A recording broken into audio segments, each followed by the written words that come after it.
Trump administration is ramping up efforts to push Ukraine into holding elections by the end of the year, on one key condition: securing a ceasefire with Russia.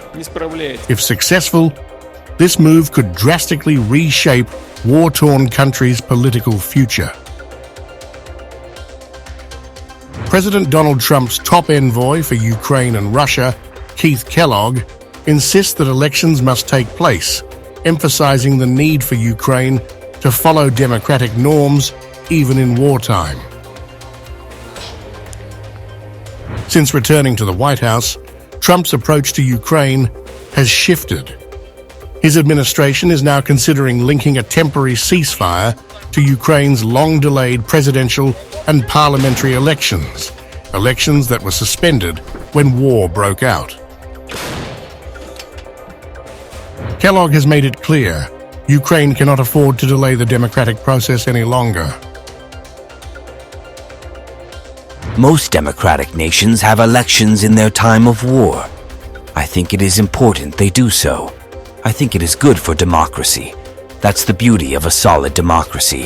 You have more than one person potentially running.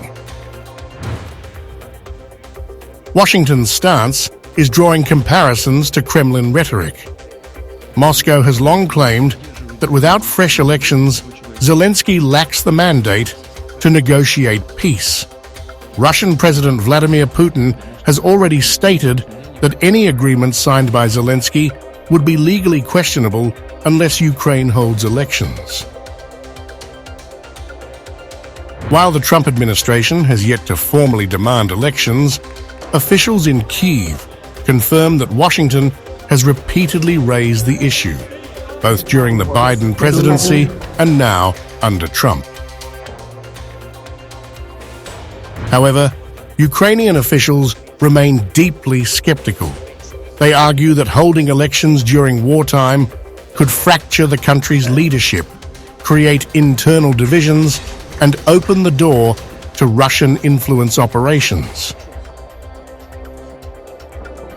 The timing of Trump's push raises critical strategic concerns. Lifting martial law, a necessary step for elections, could have serious consequences. Analysts warn it could allow soldiers to leave the battlefield, trigger capital flight, and spark a mass exodus of draft-age men fleeing military service. Despite Putin's claims of openness to negotiations, doubts persist. Kyiv insists that Moscow has shown no genuine interest in meaningful peace talks. Meanwhile, Zelensky continues to demand Western security guarantees as part of any deal, including the deployment of foreign military forces to ensure Russia abides by a ceasefire. Trump's evolving strategy on Ukraine could redefine the war's trajectory. But with Zelensky's leadership facing increasing scrutiny and a ceasefire still uncertain, Ukraine's political future remains in limbo.